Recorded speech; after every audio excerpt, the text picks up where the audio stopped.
Alors, quelques réflexions de l'ordre linguistique à propos des substantifs qui sont liés au, au suffixe.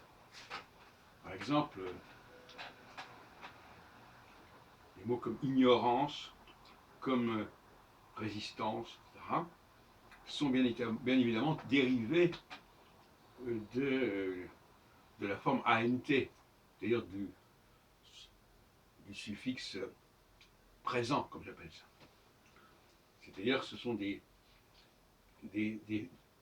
formes qui indiquent une action. Et d'ailleurs, le mot action lui-même est également de la même catégorie. Signifiance, signification, acteur, action. Il y a un ensemble comme ça de EUR, ANT, action, anse. Tout ça, c'est le même champ morpho-sémantique.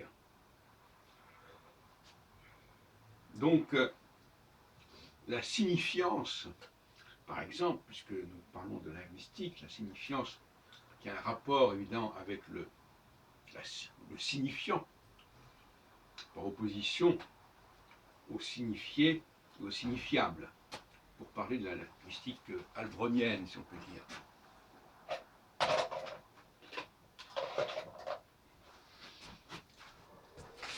Donc, voyez-vous, il y a une cohérence structurelle tout à fait remarquable, et qui n'est pas enseignée, à mon avis, correctement dans les écoles ou dans les cours de français, et qui d'ailleurs existe également en anglais, parce que finalement, les formes que je viens de signaler, on les retrouve en anglais. Le EUR, c'est le OR, le ANCE, c'est le ANCE, et le ANT, c'est le ANT. Sauf qu'il y a aussi la variante ING, dont d'ailleurs l'origine est probablement française, mais c'est un autre sujet. Puisque nous avons par exemple le soin, soigner, etc. Enfin, tout un jeu sur le IGN et le ING en français, qui n'est pas du tout étranger à la langue française. Donc, voilà, donc l'erreur de Saussure, c'est d'avoir utilisé le mot signifiant pour désigner des objets. Alors, le signifiant, c'est un acteur, c'est une action. Ce n'est pas quelque chose qui est de l'ordre de l'objet, c'est de l'ordre du sujet. Donc il a fallu dire signifiable et signifié, et garder le mot signifiant pour ce qu'on appelle l'arbitraire du signe, c'est-à-dire pour celui qui détermine à quel moment le signifiable devient signifié.